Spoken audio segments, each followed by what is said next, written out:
ny tenin'Andriamanitra solika fitaiza.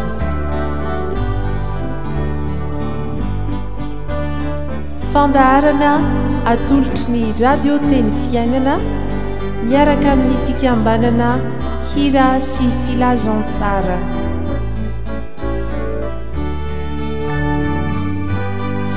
Fitarian-kevitra ho amin'ny fandiniana ny soratra masina isan'andro. Fa tsy menatra ny filazantsara ao fa herin'Andriamanitra ho famonjena izay rehetra mino izany. Ny tenin'Andriamanitra solika fitaiza.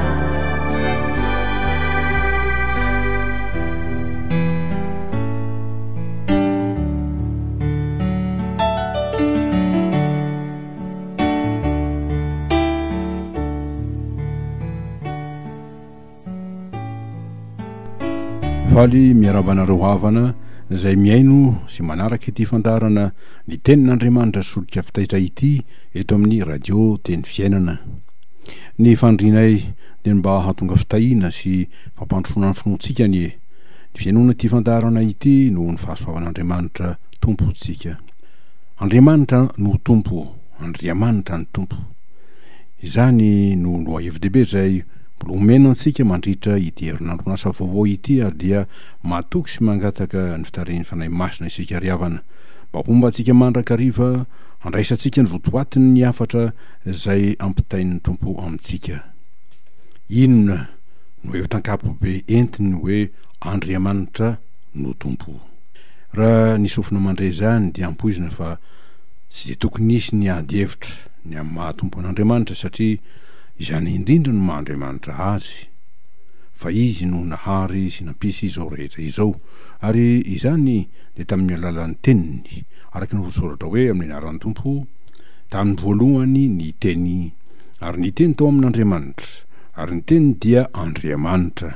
Izy dia tao amin'Andriamanitra tamin'ny voalohany, izy no naharina ny zavatra rehetra, ary raha tsy izy dia tsy nisy naharina izao zavatra ary izao na dia iray aza. Izy no nisy mpiainana ary ny fiainana no fanazavana ny olona. Razantsaran'ny Jaona toko voalohany ny andininy voalohany ka hatramin'ny 7.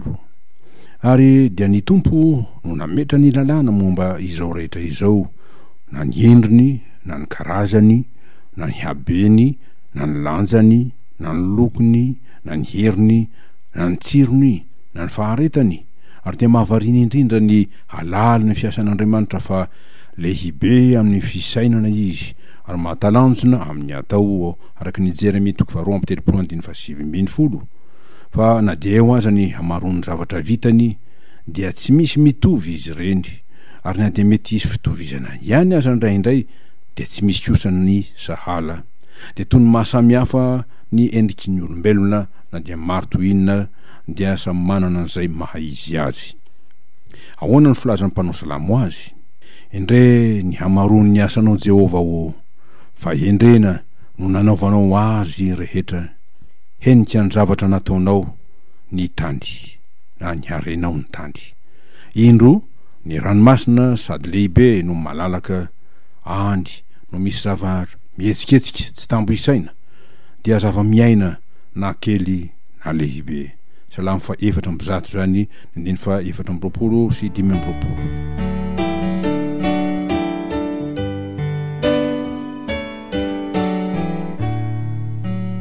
Raha kapoka ny mahatompo an'Andriamanitra, izany dia milaza ny amin'ny fahefany, ny fahalebiazany, ny heriny, ny fanapahany, zay ambony ny fahefana rehetra, ambony ny fahalebiazana rehetra, ambony ny hery sy ny fanapahana rehetra. Dia araka ny filazan'ny Jaona apôstôly izany manao hoe izay avy any ambony izy dia ambony izy rehetra, izay avy any an-danitra dia ambony izy rehetra. Jaona 1:1-3. Araka izany ny mampiavaka ny tompo indrindra dia izy tsy hay rehefesina indrindra amin'ny fitiavany. Fa ny hataka ambavaka nataon'ny Paoly apôstôly ho an'ny Romina to Efesosy dia ny hahafantarany tsara ny haleben'ny Kristy, dia ny sakany sy ny lavany, ny avony sy halavany, ary ny hahalalany fitiavan'i Kristy izay mihoatra noho ny fahalalana hoy izy mba hamenona anareo ho amin'ny fahafenon'Andriamanitra rehetra. Efesiana 3 izany 9:7 sy 7:20. Miaraka amin'izany dia ny faharetan'Andriamanitra izay tsy misy fetra mandrakizay. Fa hoy izy tamin'ny Mosesy fezay raha nanambarany maizy azy, anambarany Mosesy momba azy amin'ny zanak'Israely manao hoe lazao hoe izaho zay izy hatrizay hatrizay ary ho mandrakizay. Exodus 3:4 izany.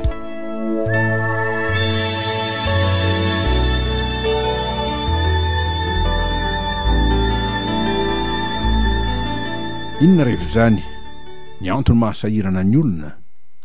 Satria misy ny sahiran-tsaina ny mahatompo ny tompo ary indrindra ny mahatompo tokana n'Andriamanitra. Teo anivon'ny tantaran'ny zanak'olombelona ary mandraka ankehitriny aza dia hita fa misy ny nanandrana ny anohintohina ny mahatompo an'Andriamanitra, na dia fantatra loatra aza fa toy ny atody miady amam-bato ihany zany. Izany dia vokatry ny fiantsiana ataon'ny olona sasany mba hitovy sata amin'Andriamanitra izy, na koa noho izy te hanohitra azy mihitsy aza. Raha isika nazavan'izany ny tenin'ny apôstôly manao hoe izay avy any ambony hoy izy, dia ambony izy rehetra ary izay avy amin'ny tany dia avy amin'ny tany, ka ny momba ny ety an-tany ihany no lazainy. Jana 3:1-3. Ho amin'izany ny tany dia manohitra ny lanitra, na ny avy aty ambany manohitra ny avy any ambony. Azo andikan'izany ny tenin'ny Paoly amin'ny Galatiana manao hoe fa ny nofo izy manohitra ny fanahy, ary ny fanahy manohitra ny nofo, ary mifanohitra izy roa mba tsy azonareo manao zay zavatra tianareo dia ny sitraponareo izany. Galatiana 5:17-20. Raha ny soratra masina nozohina dia azo tondrona ireto trangan-javatra sy vanim-potoana manaraka ireto zay nanamarika ny tantara. Teo ny nandavany Damaseva ny tenin'ny tompo tao edena, fantatritsika loatra zany, ary niteraka fahavoazana lehibe dia misarahana sy ny fiafenana tsy fanehitra amin'ny tavan'Andriamanitra. Ny nafahany voninahitra izy ireo raha teo araka ny Genesis 3:1. Teo ny ezaka izay nentin'ny zanak'olombelona hananganana ny tilikambo tao Babela mba hanaka-danitra araka ny Genesis 2:20-7. Ary teo indrindra ny fanamboaran'Andriamanikafa Iakofana dia ilay omby lahy kely volamena tao Oreba raha Mosesy niakatra hakany 10 araka ny Exodosy 2:1-4. Ny feny zany rehetra zany dia nasian'Andriamanitra mba azy ny fandidiana, izy no tompon'ny teny farany, dia nanariny maditra, narodany tilikambo, montsany ny sampy volamena.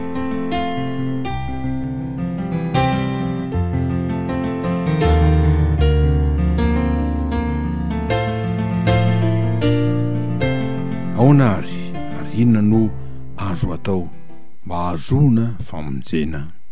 Raha ny maolona fotsiny dia fantatritsika loatra ry havana fa sarotra ary tsy haikory ny saintsaina ny havonjen'ny olona amin'ny herin'ny tena samy rery. Ary dia tsaroana ety indrindra ny tenin'ny Paoly apôstôly manao hoe indrisy olo mahantra ho iza no hanafaka ahy amin'ity tena ny fahafatesana ity. Araka ny epistily ho an'ny Romanina 7:4. Fa raha ny marina ny mpanota dia mendrika ny ovonoana ho faty fa fahafatesana no tambon'ny raha teo araka ny Romanina 1:17 tapany voalohany. Nefa amin'izany indrindra no nanehoan'Andriamanitra ny fahagagan'ny fahasoavany. Tsy in'izany fanofamondram-po zay tsy tiany averin'ny mpanota na hahafaty azy, koa dia teo amin'izay ny abiazan'ny ota ny soratra masina no ny oara ny fahasoavan'Andriamanitra be lavitra. Romanina 5:20 zany dia izy tompo zay nanao fanavotana maimaim-poana ho antsika tamin'ny alalan'i Jesosy Kristy, zanak'ondro latsa-drà, mba ho famelana ny helontsika sy ho fanamasinana ny fiainantsika ka hatonga antsika ankasitrana indray eo i mason'Andriamanitra. Ary noho izany dia tsy misy fanameloina ho an'izay ao amin'ny Kristy Jesosy, hoy Paoly araka ny ao amin'ny Romanina 5:1 zany. fa ny fanavotana nataon'i Jesosy Kristy zanak'Andriamanitra no fanamarinana zay omen'Andriamanitra izay rehetra mino ny anarany, ary tanteraka izany ho an'izay rehetra mahatsiaro mibebaka ny amin'ny fahadisoany ary miantoraka amin'ny tompo. Fa raha miaiky ny fahotantsika isika dia mahatoky sy marina izy ka mamela ny fahotantsika ary manadio antsika ho afaka amin'ny tsy fahamarinana rehetra. Epistily voalohany soratan'i Jaona amin'ny toko voalohany andininy 7.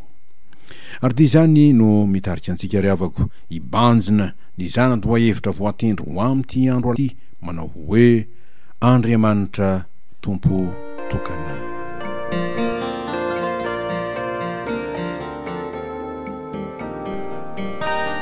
Andriamanitra tompo tokana dia araka ny teny manao hoe amin'ny anaran'ny tompo, izaho no voalohany hoy izy ary izaho no farany, ka tsy misy Andriamanitra afa-tsy izaho.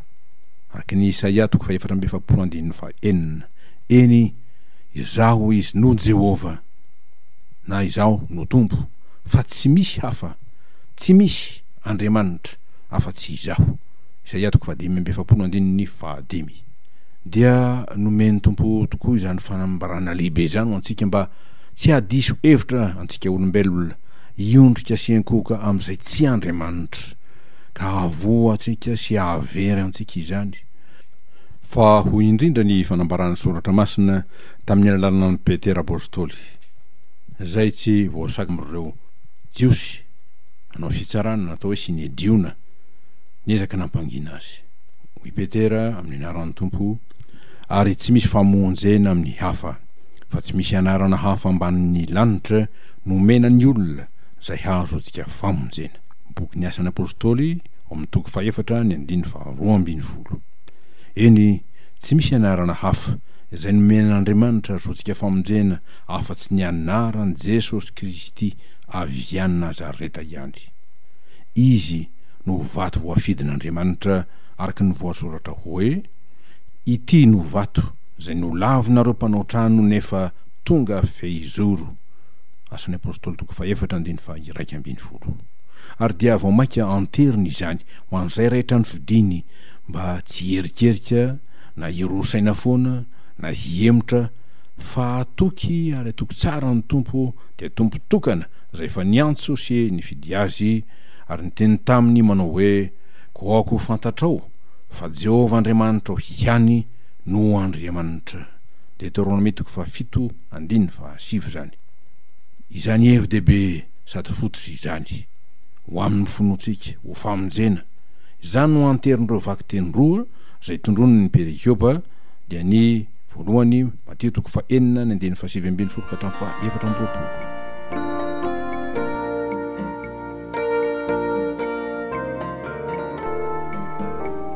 Votoatiny ny mino dia olon'ny lanitra fa tsy olon'ny tany, ka miariarena ao amin'Andriamanitra sy ho amin'ny fanjakan'Andriamanitra. Izay no ametrahany ny fony sy ny fanantenany. Araka ny teny Jesosy manao hoe, fa izay toerany harenao dia ho any koa ny fonao. Mateo 5:1. Ary amin'izany dia taominy sy ampahereziny izy hiazona ny safidiny sy ny fanapahan-keviny ho an'ny tompo amin'ny fomba hentitra sy matotra. Fa hoy Jesosy, tsy misy olona mahay manompo tompo roa, fa ny anankiray ho halany ary ny anankiray ho tiany, ny anankiray ho mbany ary ny anankiray ho amavoiny. Tsy mahay manompo an'Andriamanitra sy mamona na ny arena hianareo izy. Teny fampitandremana indrindra ny riavana ny amin'ny fitiavam-bola zay fototry ny ratsy rehetra hoy ny soratra masina, ary antony mahatonga ny fahatezeran'Andriamanitra sy ny fitsarany. Araka ny Timothée 2:4 fa ny fitiavam-bola mihoatra noho ny fitiavana an'Andriamanitra dia fanimpotsampy zay fady indrindra, hoy Petera apôstôly. Ny vaky teny faharoa ny Deutéronome 7:1-2. Teny milaza fa Andriamanitra izay fananao fanekena amin'ny olony izay nantsonitry ny raisoman'ny tenany dia Andriamanitra marina sy mahatoky ka tsy mivadika amin'ny fanekeny ary mitahiry famorampo izay ahatonga fitahiana ho an'izay tia azy izy sy ho an'ny taranany arivo mandimby fa masina indrindra koa izy ka tsy mitaredretra hanao famaliana izay rehetra mandrafy azy dia izay miantsy azy foana amin'ny fanindraindrahana ny sampy tsy miteny sy ny Andriamanitsy izy ary ny fomba ratsy fanao ka miteny manao hoe Andriamanitra ngahita izany ankory hoy ny tenin'Andriamanitra. Andriamanitra tsy azo vazovaziana fa izay afafin'ny olona no ojinjany. Galatiana 5:7. Ko mamoaza ry havana ny vomiendrika ny fibebahana hahatonga fiainana ary fiainana mandrakizay avy amin'Andriamanitra tompotokana ao amin'ny anaran'i Jesosy Kristy zanaka ho voninahitry ny ray hatramin'izao mandrakizay. Amen.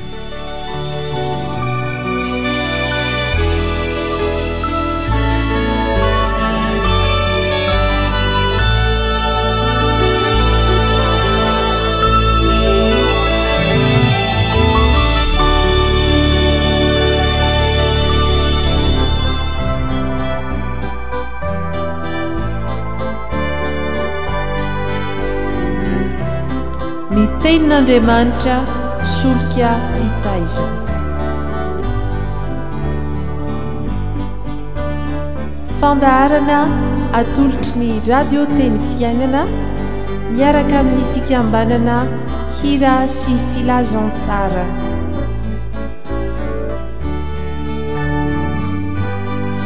Fitarian-kevitra ho amin'ny fandiniana ny soratra masina isan'andro. Fa tsy menatra ny filazantsara ao fa herin'Andriamanitra ho famonjena izay rehetra mino izany. Ny tenin'Andriamanitra solika fitaizana.